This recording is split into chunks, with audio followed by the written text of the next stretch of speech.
When Super Mario 64 launched on the Nintendo 64, it redefined what a 3D platformer could be.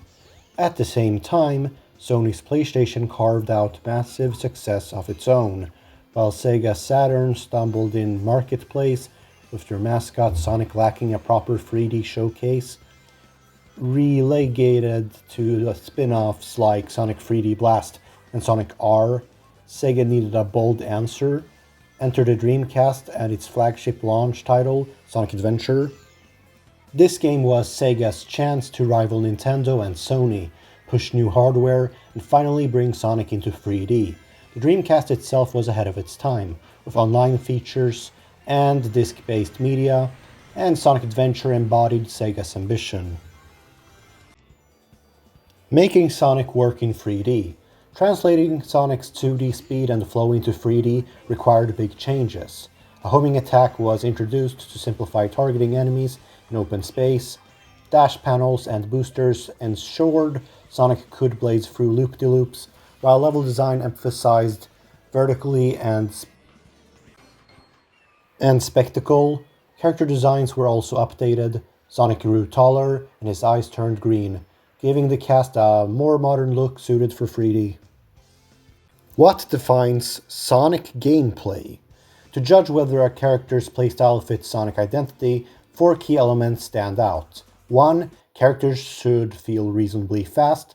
2. Platforming should be central. 3. Iconic set pieces, rings, springs, enemies must be present. 4. Objectives should be clear and straightforward.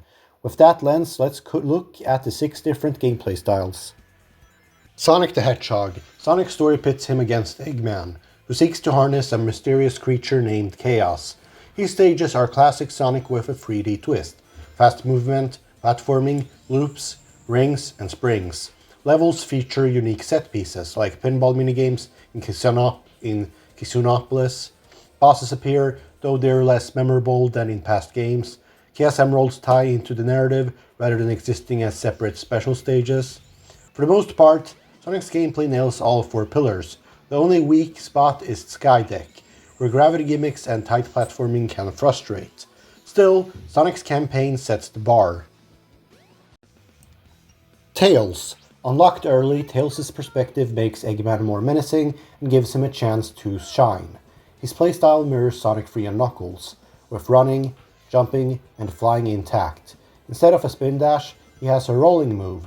Levels often involve racing Sonic to the finish, with flight giving players plenty of shortcuts. Fast, platform-heavy, familiar, and straightforward, Tails passes the Sonic test with flying colors.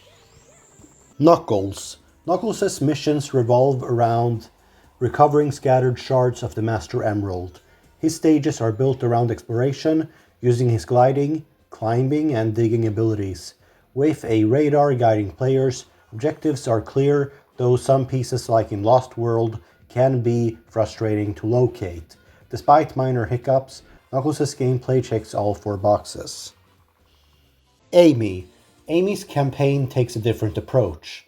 She's pursued by a giant Eggman robot, turning her stages into slower-paced, puzzle-driven platforming.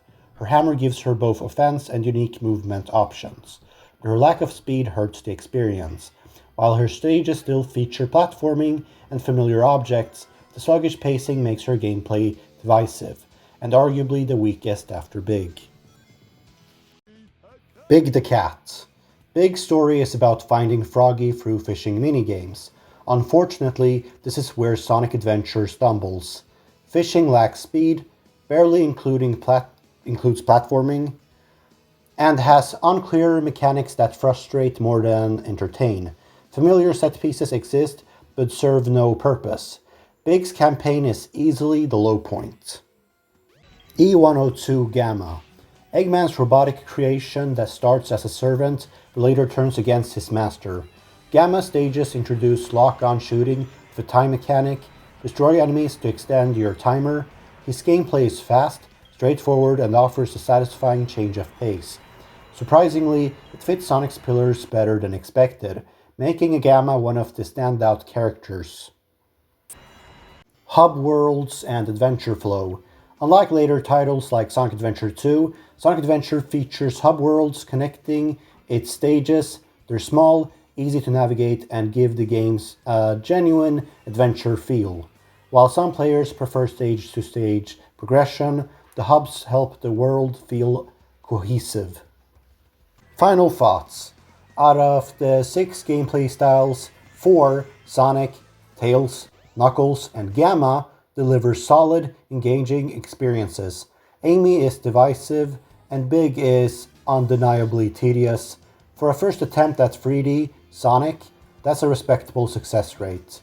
The game also offers replay value. Missions add variety, emblems reward persistence, and the Chow Garden, later refined in Sonic Adventure 2, gives players something to return to. The final Super Sonic Showdown provides a rewarding climax. Sonic Adventure isn't a one-to-one replica of the Genesis classics, nor should it be judged as such. It's different, ambitious, and in many ways ahead of its time. If you approach it on its own merits, it stands as a genuinely good game, even better than Sonic Adventure 2 in some respects. As Sonic's first true leap into 3D, Sonic Adventure may have aged, but it remains a landmark title that proved the Blue Blur could thrive beyond 2D.